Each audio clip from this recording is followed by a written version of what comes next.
So friends, आज के हम सेशन में क्या करेंगे, मीन वैल्यू थ्योरम से रिलेटेड कॉन्सेप्ट समझेंगे। भाई ये मीन वैल्यू थ्योरम क्या होती है, इसको कैसे अप्लाई किया जाता है, मतलब कि बेसिक चीजें समझेंगे, है ना। उसके अलावा एनसीईआरटी से रिलेटेड एक्सरसाइज 5.8 है, उससे रिलेटेड हम 2-4 क्वेश्चन समझेंगे, उसके थ्रू भी हम इसको वेरीफाई करने की कोशिश करेंगे। सो इससे पहले हम इसको करवाने से पहले एक बार प्रीवियस लेक्चर जिसमें हमने रोल्स थ्योरम करवाई थी उसका थोड़ा समझ लेते हैं वो चीज क्या होती है, क्योंकि देखो ये चीज और वो दोनों एक जैसी हैं। रोल्स थ्योरम में करवाया था कि हमने जब फंक्शन कंटिन्यूअस हो, डिफरेंशियल हो और F of a equal to F of b हो ना, तब क्या होता है, तब एक पॉइंट ऐसा एग्जिस्ट करता है जिस पर उसकी स्लोप या फिर उसका डिफरेंशिएशन जीरो के इक्वल होता है। अगर वो पॉइंट किसके बीच में लाई कर जाता है, ए और बी के बीच में, तब हमारी रोल्स थ्योरम वेरीफाई हो जाती है। सेम यही कॉन्सेप्ट इसमें लगेगा। मीन वैल्यू थ्योरम में क्या होगा कि मीन वैल्यू थ्योरम में कंटिन्यूअस होगा, डिफरेंशिएबल भी होगा, बट ये कोई जरूरी नहीं है F of a equal to F of b हो। इसका मतलब है कि हम जो इंटरवल ले रहे हैं, जैसे इसमें ए और बी इंटरवल ले रहे हैं ना, कि ए और बी इंटरवल ले रहे हैं, तो रोल्स थ्योरम में क्या था कि इस पॉइंट पे और इस पॉइंट पे दोनों पे फंक्शन की वैल्यू इक्वल आनी चाहिए। लेकिन मीन वैल्यू थ्योरम में कोई ऐसा जरूरी नहीं है, आए चाहे नहीं आए, ये कोई कंपलसरी नहीं है।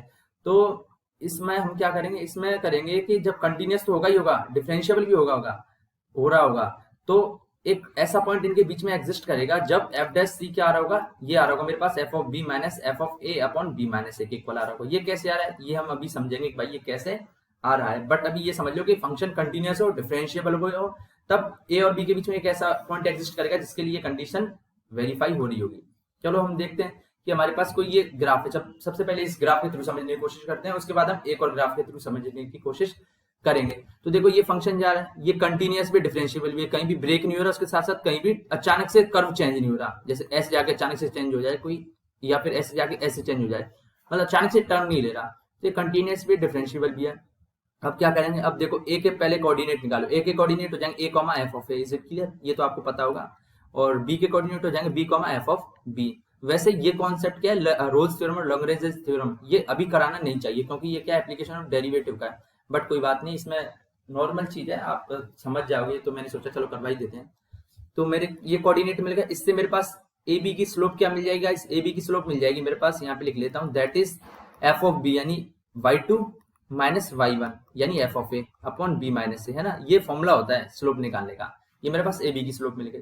अब देखो ए बी की स्लोप इस तरीके से आ रही है ना, अब ये तो ए बी की स्लोप है, अब मुझे कर्व, ये देखो कर्व आ रहा है मेरे पास ए बी, तो कर्व पे चेक करो कि कर्व पे कोई ऐसी टेंजेंट खींची जा सकती है क्या जो ए बी के पैरेलल आ रही हो। ऑब्वियसली बात है, देखो कर्व पे हम जैसे जैसे चलते जाएंगे ना, तो एक ऐसा यहाँ पे एक सी पॉइंट मिल जाएगा, क्या मिल जाएगा, ये सी पॉइंट, जहां पे देखो ये स्लोप खींची जा रही है, ये सेम ए बी के पैरेलल आ रही है, इज इट क्लियर। ऑब्वियसली बात है, देख लो पैरेलल आ रही है, तो इस सी पॉइंट की जो, जहां पे ये सी पॉइंट एग्जिस्ट कर रहा है, उसकी वहां से जो स्लोप खींची जाएगी, उसकी स्लोप की या वहां पे जो टेंजेंट खींची जाएगी उसकी स्लोप क्या होगी, वो होगी मेरे पास एफ डैश सी होगी, इज इट क्लियर। मतलब डिफरेंशिएशन कर लेते हैं, d y upon d x वही स्लोप होती है, इज इट क्लियर। मतलब डिफरेंशिएशन को ही हम स्लोप कहते हैं। ये हम आगे आने वाले सेशंस में समझेंगे, टेंशन मत करो, जब हम एप्लीकेशन ऑफ डेरिवेटिव करेंगे ना, तो इज इट क्लियर। तो ये देखो, ये मेरे पास इसकी स्लोप मिलेगी मेरे पास एफ डैश सी, और ए बी की स्लोप मेरे पास दे रखी है F of B minus F of A upon B minus A. अब मुझे पता चल रहा है कि ये दोनों क्या है, पैरेलल है। तो पैरेलल अगर दो लाइन होती है, चाहे हजारों लाइन हो, तब क्या होता है, तब पैरेलल लाइंस की जो स्लोप होती है वो क्या होती है, वो इक्वल होती है। तो कर दो बस, यानी एफ डैश सी किसके इक्वल आ जाएगा, वो आ जाएगा मेरे पास F of B minus F of A upon B minus A के इक्वल आ जाएगा। Is it clear. मेरे को ये, मैंने यही प्रूव करना था और ये प्रूफ हो गया। इसको मैं थोड़ा, एक आप सोच रहे होंगे सर इसमें तो आ गया लेकिन कोई दूसरे ग्राफ से समझाओ, क्या पता इसी ग्राफ में हो रहा हो, हर बार वेरीफाई नहीं हो रहा होगा। गाइस आप कोई भी एक ग्राफ बना लो, कोई भी ग्राफ बना के देख लेना, लेकिन वो कंटिन्यूअस हो, डिफरेंशिएबल भी हो, तब क्या है, हमेशा ये कंडीशन सेटिस्फाई होगी। मैं एक और एक ग्राफ के थ्रू आपको समझाने की कोशिश करता हूँ। चलो एक तरीके से मैंने ये ग्राफ बना लिया, ये एक तरीके से ग्राफ बना लिया, इज इट क्लियर। यहाँ पे देखो ये मैंने अलग अलग ले ली, ये मेरे पास ए पॉइंट मिल गया, ये बी पॉइंट मिल गया, दोनों इक्वल नहीं है, इक्वल हो जाएंगे तब मेरे पास रोल्स थ्योरम बन जाएगी। फिर ये अभी इक्वल नहीं है, ये कंटिन्यूअस भी डिफरेंशिएबल भी है, इज इट क्लियर, देखने से पता चल रहा है ना। तो इसके कोऑर्डिनेट क्या हो जाएंगे, ए कॉमा एफ ऑफ ए हो जाएंगे, है ना। ये ए पॉइंट है, ये मेरे पास क्या है, बी पॉइंट है, तो और इसके कोऑर्डिनेट हो जाएंगे b comma F of b हो जाएंगे, इज इट क्लियर। ये हो गया मेरे पास। अब क्या करूंगा मैं, इसको मिला दूंगा, इस लाइन को, ए बी को ये लाइन मिला दिया, मेरे पास ए बी लाइन मिल गई। अब चेक करो कि इस लाइन के पैरेलल कहीं दूसरी लाइन खींची जा सकती है क्या, इस कर्व पे। ऑब्वियसली बात है, इसके पैरेलल देखो एक ऐसी लाइन खींची जा सकती है, यहाँ पे देखो ये लाइन खींची जा सकती है ना, ये इसके पैरेलल ही तो आ रही है, इज इट क्लियर। तो मेरे पास यहाँ पे एक ऐसा पॉइंट मिल जाएगा सी, ये मिल गया ना सी पॉइंट, जहाँ पे ये दोनों पैरेलल आ रही है, इज इट क्लियर। पैरेलल आ रही है, इसका मतलब है कि इस पॉइंट की जो इस पॉइंट पे जो ये कर्व की स्लोप होगी, इसकी वो किसके इक्वल होगी, वो होगी मेरे पास एफ डैश सी के equal. Is it clear? F dash C के इक्वल होगी, और ये दोनों लाइन पैरेलल है, तो एफ डैश सी किसके इक्वल हो जाएगा, इस ए बी की स्लोप के इक्वल। तो एफ डैश सी किसके इक्वल हो जाएगा, वो हो जाएगा मेरे पास ए बी की स्लोप, ए बी की स्लोप के इक्वल हो जाएगा। और ए बी की स्लोप क्या है मेरे पास, वो F of B minus F of A upon B minus A. ये कैसे आई, ये आई गाइस, अगर मेरे पास दो पॉइंट दे रखे ना कोऑर्डिनेट, तो उनके बीच में स्लोप निकालने का फॉर्मूला होता है y2 minus y1 upon x2 minus x1। Is it clear? बस मैंने फॉर्मूला लगा दिया, तो मुझे यहाँ से भी ये स्लोप मिल गई। अब आई होप यहाँ तक आपको समझ में आ गया होगा कि ये मीन वैल्यू थ्योरम कैसे ये हो रहा है, या कैसे चीज प्रोसेस कर रही है, कैसे क्या वर्क कर रही है, कि हम एक और बार बता दें, थोड़ा एक्सप्लेन करते हैं कि जैसे ये कंटिन्यूअस और डिफरेंशिएबल फंक्शन है, तो देखो इस जो है लाइन की स्लोप मेरे को मिल जाएगी F of B minus F of A upon B minus A. इसी तरीके से हम इस कर्व पे एक ऐसी पॉइंट सर्च करेंगे जहां से अगर टेंजेंट खींची जाए उस कर्व पे, तो वो ए बी के इक्वल, ए बी के पैरेलल आ रही हो। तो देखो मुझे यहाँ पे एक पॉइंट सी मिल गया जहां पे अगर हम टेंजेंट खींचे तो वो क्या, वो ए बी के पैरेलल आ रहा है। तो मुझे पता चल गया इस लाइन की जो टेंजेंट है और इस इस लाइन की जो स्लोप है और ए बी की स्लोप है, वो दोनों इक्वल हो जाएंगी। तो बस मैंने इक्वल कर लिया, F dash equals to F of B minus F of A upon B minus A कर लिया। बस यही मेन जियोमेट्री है इसमें मीन वैल्यू थ्योरम में कि ये कैसे होता है। स्टूडेंट्स को बस यही समझ में नहीं आता कि सर ये ऐसा ना, ये कैसे कर दिया आपने, ये समझाओ तो सही।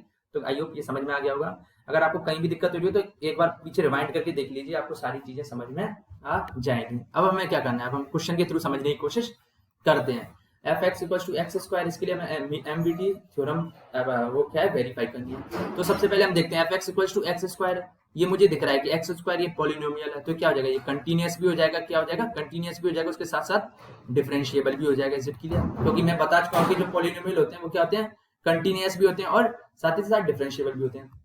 अब क्या करना है, अब मुझे ये वेरीफाई करना है F dash C equal to F of B minus F of A upon B minus A, यानी कि मुझे ये वैल्यू पुट करनी है इनकी और सी की वैल्यू मुझे फाइंड करनी है। जैसे रोल्स थ्योरम में मैं क्या कर रहा था, रोल्स थ्योरम में कर रहा था मैं f dash C equal to zero, यानी एफ डैश सी को मैं जीरो के इक्वल कर रहा था, फिर मेरे पास सी पॉइंट ला रहा था। इसमें करूंगा कि एफ डैश सी को मैं किसके इक्वल करूंगा, इस चीज के इक्वल करूंगा, F of B minus F of A upon B minus A के इक्वल करूंगा, और फिर जब सिंप्लीफाई करूंगा तो अपने आप वैल्यू आ जाएगी। तो चलो करते हैं हम सॉल्व। सबसे पहले मैं वैल्यू पुट करता हूँ इधर, तो एफ बी कितना है मेरे पास, एफ ऑफ 4, बी की जगह 4 है ना, तो f of 4 minus F of 2 upon 4 minus 2, और इधर f dash c as it is चल रहा है। बस अब एफ डैश सी निकालो, एफ ऑफ 4 निकालो, एफ ऑफ 2 निकालो और वैल्यू क्वेश्चन नंबर 1 में पुट कर दो, आपको आंसर मिल जाएगा। चलो हम निकालने की कोशिश करते हैं। तो गाइस ये देखो एफ एक्स कितना है मेरे पास, एक्स स्क्वायर है। इस तरीके से एफ डैश एक्स क्या हो जाएगा, डिफरेंशिएशन करूंगा तो इसका डिफरेंशिएशन हो जाएगा, ये 2x हो जाएगा। अब x की जगह मैं c पुट कर दूंगा तो एफ डैश c क्या आ जाएगा मेरे पास, 2c आ जाएगा। ये मेरे पास इक्वेशन नंबर 2 आ गई। अब क्या करता हूँ, अब मैं करता हूँ एफ ऑफ 4 निकालना है मुझे और एफ ऑफ 2 निकालना है। तो एफ ऑफ 4 कैसे निकालूंगा, एफ ऑफ 4 निकालूंगा गाइस, देखो ये जो मेरे पास F X X square equation है ना, इसमें x की जगह मैंने 4 रख दिया, तो left hand side F of 4, right hand side क्या हो जाएगा 4 का स्क्वायर, दैट इज 16। इसी तरीके से f2 कैसे निकालूंगा मैं, f ऑफ 2 कैसे निकालूंगा, सेम यही निकालूंगा कि x की जगह मैं क्या कर दूंगा 2 पुट कर दूंगा, तो left hand side f of 2, right hand side 2 का स्क्वायर, क्या 2 का स्क्वायर, दैट इज 4 हो जाएगा। बस मेरे को वैल्यू मिल गई और पुट कर दो वैल्यू। एड्रेस सी किसके इक्वल आ रहा था, ये मेरे पास 2c के इक्वल आ रहा था, और f ऑफ 4 मेरे पास 16 है minus f of 2 that is 4 upon 4 minus 2। इसको सिंप्लीफाई तो आप कर ही सकते हैं, 16 माइनस 4 12 अपॉन नीचे 2 आ रहा है, तो 2 से कितना मिल गया मेरे पास, मिल गया 12 अपॉन 2 दैट इज 6 मिल गया। तो c क्या मिल जाएगा, 2 से डिवाइड करेंगे तो 6 बाई 2 दैट इज 3, डिवाइड तो आप कर ही लेंगे। तो मेरे पास c पॉइंट क्या आ गया, 3 आ गया है ना। तो देखो 3 जो पॉइंट है वो 2 और 4 के बीच में लाई कर रहा है, क्या ऑब्वियसली बात है यार, मेरे पास इंटरवल क्या देगा 2 और 4 दे रखा है। अब मुझे जो पॉइंट आ रहा है वो चेक करना है उन दोनों के बीच में लाइक कर रहा है या नहीं। अगर बीच में प्रेजेंट हो तब क्या वेरीफाई हो जाएगी, अगर प्रेजेंट नहीं हो जाएगी वेरीफाई नहीं होगी। Is it clear? तो देख लो 2 और 4 के बीच में ऑब्वियसली लाइक कर रहा है यार। आप एक लाइन बनाओगे ना तो इधर क्या आ जाएगा 0, इधर 1, इधर 2, इधर 3, इधर 4, देखो तो 2 और 4 के बीच में 3 अपने आप ही लाइक करना पता चल गया, तो हमारी जो है मीन वैल्यू थ्योरम वेरीफाई होगी। नेक्स्ट क्वेश्चन देखते हैं, फिर हम फर्दर आगे बढ़ते हैं। मेरे पास ये फंक्शन दे रखा है और ये इंटरवल दे रखा है a कॉमा b, a यहाँ पे 1 है और b 4 है, यानी 1 और 4 के बीच में मेरे को क्या फाइंड करना है, मीन वैल्यू थ्योरम को मेरे को वेरीफाई करना है। तो सबसे पहले मेरे को फंक्शन दे रखा है उसको एज इट इज लिख लिया, that is x square minus 4x minus 3 लिख लिया।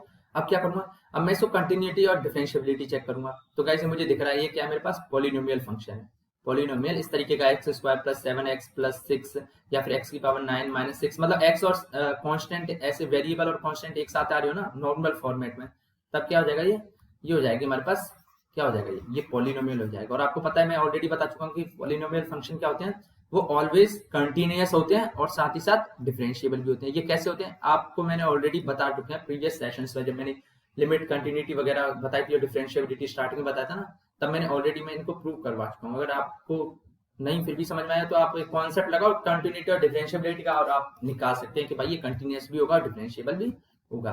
अब फिर मैं क्या करूंगा, अब मैं एमवीटी थ्योरम का फॉर्मूला लगाऊंगा, that is f dash c equals to F of B minus F of A upon B minus, ये फॉर्मूला होता है। Is it clear guys? ये मीन वैल्यू थ्योरम और रोल्स थ्योरम सेम एक जैसी होती हैं, बट रोल्स थ्योरम क्या होती है, मीन वैल्यू थ्योरम की एक स्पेशल कंडीशन होती है। कैसे होती है कि मैंने बताया था गाइस, रोल्स थ्योरम में क्या होता है, F of B equals to F of A आ जाता है, जो प्रीवियस सेशन में मैंने करवाया था ना, लेक्चर नंबर 14 आई थिंक, तब उसमें मैंने बताया था एफ ऑफ बी और एफ ऑफ ए दोनों इक्वल होती है। तो देखो guys, F of B minus F of A, ये क्या आ जाएगा मेरे पास, ये जीरो आ जाएगा ना रोल्स थ्योरम के लिए, क्योंकि ये दोनों इक्वल होती है ना। की जगह मैं एफ ऑफ ए रख दूंगा minus F of A upon B minus, ये देखो ये जीरो बन गया ना। तो यानी कि एक तरीके से जब हम मीन वैल्यू थ्योरम में एफ ऑफ बी बराबर एफ ऑफ ए हो जाता है ना, तब रोल्स थ्योरम बन जाती है। बेसिकली यहाँ पे तो इस इक्वेशन में तो इसका कोई रोल नहीं है, बट मैंने अचानक से मुझे दिखा और मुझे लगा कि इसको बता दिया जाए तो ज्यादा सही रहेगा, क्योंकि ऑप्शन में पूछ सकते हैं कि भाई रोल्स थ्योरम एक स्पेशल कंडीशन होती है मीन वैल्यू थ्योरम की, या मीन वैल्यू थ्योरम एक स्पेशल कंडीशन होती है रोल्स थ्योरम की, तो आपको पता होना चाहिए। देखो एफ ऑफ बी यानी F of 4 minus F of 1 ए यानी एफ ऑफ 1 अपॉन 4 माइनस 1, बस निकालो वैल्यू एफ ऑफ सी निकालो, एफ डैश सी निकालो सबसे पहले। तो एफ एक्स क्या हो जाएगा मेरे पास, X square minus 4x minus 3, इस तरीके से एफ डैश एक्स क्या हो जाएगा, ये हो जाएगा मेरे पास एक्स स्क्वायर का 2x और माइनस 4 और x का 1 हो जाएगा, तो उसको लिखने की जरूरत नहीं, और इस 3 का तो 0 हो जाएगा। तो F dash x 2x minus 4 आ गया। इस तरीके से एफ डैश सी आ जाएगा मेरे पास 2c माइनस 4, यानी x की जगह मैंने c ट्रांसफर कर दिया। अब क्या चाहिए मुझे, एफ ऑफ 4 चाहिए। क्या चाहिए, एफ ऑफ 4 चाहिए। तो कैसे निकालूंगा, मेरे पास एफ एक्स ये दे रखा है, अब मुझे एफ ऑफ 4 चाहिए, तो x की जगह मैं क्या कर दूंगा, इस इक्वेशन में 4 रख लूंगा, तो दैट इज 4 का स्क्वायर माइनस 4 इंटू 4 माइनस 3, तो करो गाइस ये हो जाएगा 16 minus 16 minus 3, that is minus 3 आ जाएगा। इसी तरीके से एफ ऑफ 1 चाहिए, एफ ऑफ 1 यानी x की जगह इसी इक्वेशन में मैं 1 रख लूंगा, तो एफ ऑफ 1 दैट इज 1 का स्क्वायर माइनस 4 इंटू 1 माइनस 3, जब इसको सिंप्लीफाई करूंगा तो ये क्या आ जाएगा, ये आ जाएगा मेरे पास माइनस 6 आ जाएगा। बस ये सारी वैल्यू इस इक्वेशन में पुट कर दो, तो करो चलो guys 2c minus 4 that is equals to F of 4 यानी माइनस 3, और फिर ये माइनस फॉर्मूले का और एफ ऑफ 1 की जगह क्या लिख दूंगा मैं माइनस 6, ये मैं 1 कहां से आया, ये मेरे यहाँ से आया, मैं निकाल चुका हूँ, और नीचे चल रहा है 4 माइनस 1 चल रहा है। देखो गाइस ये क्या हो जाएगा माइनस 3 और ये माइनस माइनस प्लस 6 अपॉन 3 आ जाएगा। इसको सिंप्लीफाई करता हूँ तो 2c minus 4 that is equals to minus 3 plus 6 कितना होता है, ये होता है गाइस मेरे पास 3 होता है ना, तो 3 अपॉन 3 दैट इज 1 आ जाएगा। तो 2c क्या आ जाएगा मेरे पास 1 प्लस 4, तो c आ जाएगा मेरे पास 5/2 आ जाएगा। ये कैसे आया गाइस, 2c माइनस 4 1 था है ना, 2c माइनस 4 कितना था मेरे पास 1 था, तो माइनस 4 इस तरफ भेजूंगा तो प्लस 4 हो जाएगा, तो 1 प्लस 4 यहाँ लिख लिया, तो 2c क्या हो जाएगा 1 प्लस 4 दैट इज 5 हो जाएगा, और फिर मेरे को c चाहिए ना, तो 2 का मैं डिवाइड कर दूंगा तो 5/2 आ जाएगा। और मुझे पता चल रहा है कि इंटरवल कितना दे रखा है मेरे पास 1 और 4 दे रखा है, और मुझे पता है कि 5/2 कितना होता है 5 का आधा यानी हाफ ऑफ 5 यानी 2.5, और मुझे पता है 2.5 1 और 4 के बीच में ही लाए करता है, तो यानी c belongs to 1,5। Is it clear? तो मैं कह सकता हूं कि मीन वैल्यू यहाँ पे थ्योरम वेरीफाई हो गई। गाइस नेक्स्ट क्वेश्चन समझने की कोशिश करते हैं। नेक्स्ट क्वेश्चन में क्या है, आई थिंक ये लैग कर रहा है, जस्ट अ सेकेंड गाइस।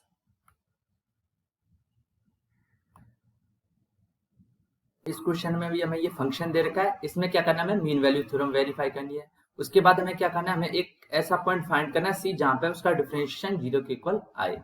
तो सबसे पहले हम F x mean value theorem verify करते हैं। एफ एक्स मेरे पास है x cube minus 5x square minus 3x, ये एफ एक्स के इक्वल है। Is it clear? अब मैं क्या करूंगा, मुझे पता है कि पॉलिनोमियल है तो एक कंटिन्यूअस भी होगा और क्या होगा डिफरेंशिएबल, दोनों चीज होंगी। इज इट क्लियर है ना, ऑलरेडी मैं समझा चुका हूँ, जो पॉलिनोमियल होता है वो कंटिन्यूअस भी होता है डिफरेंशिएबल भी होता है। अब देखो गाइस मीन वैल्यू थ्योरम के लिए क्या होना चाहिए, एफ डैश सी क्या होना चाहिए, F of B minus F of A upon B minus A के इक्वल होना चाहिए। Is it clear? यहाँ पे बी कितना है, बी यहाँ पे 3 दे रखा है और ए 1 दे रखा है, तो क्या हो जाएगा F of 3 minus F of 1 upon 3 minus 1, ये होना चाहिए मेरे पास। तो सबसे पहले मैं एफ डैश सी निकालता हूँ, एफ ऑफ 3 निकालता हूँ, एफ ऑफ 1 निकालता हूँ, इस इक्वेशन में पुट करूंगा तो मेरे पास वेरीफाई हो जाएगी मीन वैल्यू थ्योरम। चलो करते हैं, कि एफ एक्स मेरे पास एक्स क्यूब है माइनस 5x² माइनस 3x। अब क्या करूंगा मैं एफ डैश एक्स निकालूंगा सबसे पहले, है ना। तो एक्स क्यूब का हो जाएगा 3x² minus 5 into x square, तो माइनस 5 तो as it is x square का ये 2x हो जाएगा, minus 3 as it is x का नहीं है, इसको थोड़ा सिंप्लीफाई कर तो कर सकता हूँ मैं 3x² minus 5 into 2 that is 10x minus 3 as it is. तो मेरे पास एफ डैश एक्स ये मिल गया। मुझे क्या चाहिए बट सी चाहिए ना एक्स की जगह, तो मैं क्या कर दूंगा एक्स की जगह सी कर दूंगा, तो F dash see that is 3c² minus 10c minus 3 मिल गया। ये इक्वेशन नंबर 1 मिल गई और जो फर्स्ट वाली थी वो इक्वेशन नंबर 1 थी। अब मुझे एफ ऑफ 3 भी चाहिए, तो क्या करूंगा मेरे पास एफ ऑफ एक्स ये चीज दे रखी है x cube minus 5x² minus 3x। मुझे एफ ऑफ 3 चाहिए, तो एक्स की जगह मैं 3 रख दूंगा, तो 3 का क्यूब माइनस 5 इंटू 3 का स्क्वायर माइनस 3 इंटू 3। चलो करते हैं, 3 का cube that is 27 minus 5 into 3 का square that is 9 minus 3 into 3 9। तो ये क्या हो जाएगा, ये हो जाएगा मेरे पास 27 माइनस 54 दैट इज माइनस 27 आ जाएगा। इसी तरह आप मतलब ये तो नॉर्मल कैलकुलेशन है तो आप खुद भी कर सकते हैं। इसी तरीके से एफ ऑफ 1 निकालूंगा, एफ ऑफ 1 क्या आएगा गाइस, एफ ऑफ 1 आएगा 1 का क्यूब, यानी x की जगह इस फंक्शन में मैंने 1 रख लिया, तो 1 का क्यूब माइनस 5 इंटू 1 का स्क्वायर माइनस 3 इंटू 1। इसको थोड़ा सिंप्लीफाई करें तो 1 minus 5 minus 3 that is minus 7 आ जाएगा। बस ये सारी वैल्यू इस फंक्शन में या फिर जो इक्वेशन नंबर 1 में उसमें पुट कर दो। तो करके देखते हैं, 3c² minus 10c minus 3 that is equal to F of 3 यानी माइनस 27 माइनस फॉर्मूले का, और एफ ऑफ 1 कितना आ रहा था, ये माइनस 7 आ रहा था अपॉन 3 माइनस 1, है ना। इसको थोड़ा सिंप्लीफाई करेंगे तो क्या आ जाएगा, ये आ जाएगा minus 27 minus minus plus 7 upon 2 हो जाएगा, है ना। Is it clear. तो 3c² माइनस 10c माइनस 3 ये किसको इक्वल आ जाएगा, ये आ जाएगा माइनस 27 प्लस 7 बाई 2। तो माइनस 27 प्लस 7 क्या आ जाएगा, ये हो जाएगा मेरे पास माइनस 20 हो जाएगा, और नीचे 2 आ रहा है, इसको सिंप्लीफाई करेंगे तो माइनस 10 आ जाएगा। इज इट क्लियर, क्योंकि माइनस 20 में 10, या फिर माइनस को भूल जाओ 20 बाई 2 करेंगे तो ये 10 आ जाएगा, और आगे माइनस का चल रहा है तो माइनस 10। अब क्या करना है मुझे, माइनस 10 को लेफ्ट हैंड साइड में लाना है, तो क्या आ जाएगा 3c² माइनस 10c माइनस 3। अब ये माइनस 10 को लेफ्ट हैंड साइड में लाऊंगा तो क्या आ जाएगा प्लस 10 आ जाएगा। इज इट क्लियर, और फिर राइट हैंड साइड में 0 बचेगा। इसको थोड़ा सिंप्लीफाई करें तो 3c² माइनस 10c प्लस 7 हो जाएगा। तो ये हमारे पास इक्वेशन बन गई। अब मेरे को सी वैल्यू फाइंड करनी है, तो इसको दो मेथड है, एक तो सीधराचार्य फॉर्मूला है ना, जो होता है कि minus b plus minus root of b square minus 4ac by 2a वाला फॉर्मूला, उससे भी निकाल सकते हैं। और एक क्या है, इसको फैक्टर करके, तो मैं क्या करूंगा सीधराचार्य से तो हर कोई निकाल सकता है, पर मैं फैक्टर करने की कोशिश करूंगा। तो 3c² minus 3c minus 7c, ये फैक्टर माइनस 10c के ऐसे कैसे कर दिए, तो गाइस इसके भी स्टेप होते हैं, इसके भी सिस्टम होता है, वो आपने प्रीवियस क्लासेस में सीखे होंगे कि कैसे फैक्टर करते हैं। अगर नहीं पता हो तो हमें कमेंट करके बताइए, हम इसके लिए सेशन भी ला सकते हैं। प्लस 7 एच चल रहा है, मतलब माइनस 10c को मैंने अलग अलग तोड़ दिया, बाकी 3c² और 7 एच चलते हैं, ये मेरे पास 0 के इक्वल हो जाएगा। इसको थोड़ा सिंप्लीफाई करते हैं तो 3c देखो कॉमन आ रहा है दोनों में, तो इधर क्या बचेगा, सिर्फ इधर c बचेगा और इधर -1। इसी तरीके से दोनों में 7 कॉमन आ रहे हैं, माइनस का ले लूंगा तो -7, अंदर क्या बचेगा c-1। इज इट क्लियर, 0 को इक्वल करूंगा। तो एक बार सारी चीज मैं इरेज करता हूँ और मेरे पास करता हूँ, एक second guys, just a second. Erase all. मेरे पास क्या बनी थी इक्वेशन, मेरे पास बनी थी 3c minus that I think I forget it equation बनी थी c-1 और 3c -7 बनी थी। इज इट क्लियर, मतलब मेरे पास जो इक्वेशन आ रही थी ना उसको मैंने फिर वापस कंबाइंड फॉर्म में करा, तो ये मेरे पास इक्वेशन लास्ट में बन रही थी। तो इसको अब मैं वैल्यू फाइंड करूंगा, तो एक बार तो इसको इक्वल 0 के करूंगा तो c इक्वल टू 1 आ जाएगा। इसी तरीके से एक बार मैं 3c माइनस 7 को 0 को इक्वल करूंगा तो c क्या आ जाएगा 7/3 आ जाएगा। ये किसके इक्वल होता है, ये 2 पॉइंट समथिंग के इक्वल होता है। इज इट क्लियर, तो अब देखो ये वैल्यू किस किस के 1 और 3 के बीच में आ रही है यानी, तो देखते हैं 1 और 3 के बीच में करते हैं।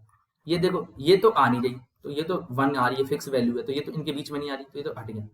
बचा क्या, सिर्फ 2 पॉइंट ये समथिंग, और मुझे पता है ये इसके बीच में लाई कर रहा है ना 1 और 3 के बीच में। यार लाइन खींचोगे तो 1 इधर 2 आ रहा है, इधर 3 आ रहा है, तो जो ये 7/3 है ये 2 पॉइंट समथिंग होता है, तो ये यहीं कहीं लाई करेगा, यहीं कहीं। तो ये ओवरऑल 1 और 3 के बीच में भी तो लाई कर ही रहा है ना, तो यानी हमारी मीन वैल्यू थ्योरम प्रूव हो गई। तो हमारा फर्स्ट पोर्शन तो कंप्लीट हो गया। अब क्या करें, अब हम ये सेकंड निकालते हैं, f' इक्वल्स टू 0 करते हैं, यानी कि डिफरेंशिएशन करना है, उसको मेरे को 0 के इक्वल करना है, फिर पॉइंट निकालना है ना, c पॉइंट निकालना है। तो करते हैं, f(x) क्या है, f(x) है मेरे पास x³ minus 5x² minus 3x। इसका डिफरेंशिएशन करेंगे तो f' क्या हो जाएगा, ये हो जाएगा मेरे पास 3x², मैं ऑलरेडी करवा चुका हूँ, माइनस 10x हो जाएगा, ये -3 हो जाएगा। ये कहाँ से आया गाइस, जब मैं मीन वैल्यू थ्योरम प्रूव करवा रहा था तभी मैंने डिफरेंशिएशन किया था, तब मैंने बता दिया था, है ना। तो ये हो गया 3x² माइनस 10x माइनस 3। अब x की जगह मैं क्या लिख दूंगा, c रख दूंगा, तो f' c equals to 3c square minus 10c minus 3। अब इसको मेरे को किसके इक्वल करना है, 0 के इक्वल करना है, क्योंकि मुझे क्या फाइंड करना है, मुझे फाइंड ऑल c, मतलब c की वैल्यू फाइंड करनी है 1 और 3 के बीच में, जिसके लिए क्या ये जो 0 के इक्वल हो रहा हो, तो कर दो इसको 0 के इक्वल। तो सिंप्लीफाई करते हैं, ये हो जाएगा 3c स्क्वायर, ये हो जाएगा गाइस, करके देखते हैं। सबसे पहले इसमें मैं जो है सीधराचार्य फॉर्मूला लगाऊंगा, तो ये क्या हो जाएगा, ये मेरे पास हो जाएगा c equals to minus b plus minus root of b square minus 4ac upon 2a, ये होता है। तो अब मैं फाइंड करूंगा b, a और c फाइंड करूंगा, तो कंपैरिजन करो। तो गाइस a क्या होता है, a होता है मेरे पास कोफिशिएंट ऑफ स्क्वायर वाला c स्क्वायर का या फिर x स्क्वायर का, मतलब जो स्क्वायर वाला फंक्शन होता है कोफिशिएंट क्या आ रहा है, 3 आ रहा है, तो a मेरे पास 3 हो जाएगा। इसी तरीके से b क्या होता है, b होता है c का कोफिशिएंट, यानी सिंपल x का या फिर सिंपल y सिंपल z का, तो यहाँ पे c का कोफिशिएंट क्या आ रहा है, -10 आ रहा है, तो c क्या हो गया मेरे पास -10। इसी तरीके से मतलब b -10 हो गया, और c क्या हो जाएगा गाइस, c होता है मेरे पास कांस्टेंट का वैल्यू, तो कांस्टेंट यहाँ पे क्या है, -3 आ रहा है, तो c क्या आ जाएगा मेरे पास -3 हो जाएगा। बस ये सारी वैल्यू इसमें पुट कर दो। तो b क्या है, b की जगह में माइनस तो फॉर्मूले का, और b की जगह में क्या रख दूंगा, -10 रख दूंगा। इज इट क्लियर, ये plus minus as it is चल रहा है, रूट ऑफ बी स्क्वायर यानी -10 का स्क्वायर, दैट इज -10 का स्क्वायर माइनस 4 फॉर्मूले का, और a की जगह क्या रखूंगा मैं, 3 रखूंगा, और c की जगह क्या रखूंगा मैं, -3 रख दूंगा। मतलब जो जो चीज है मैं वो एग्जिट रखते जा रहा हूँ। अपॉन नीचे 2 इंटू a कितना है मेरे पास, 3 है, तो बस वैल्यू सॉल्व कर लो। ये माइनस माइनस प्लस हो जाएगा, तो 10 प्लस माइनस रूट ऑफ 10 -10 का स्क्वायर दैट इज 100 आएगा, क्योंकि माइनस का स्क्वायर करेंगे तो फर्क नहीं पड़ता, सिर्फ 10 का स्क्वायर हो जाएगा दैट इज 100।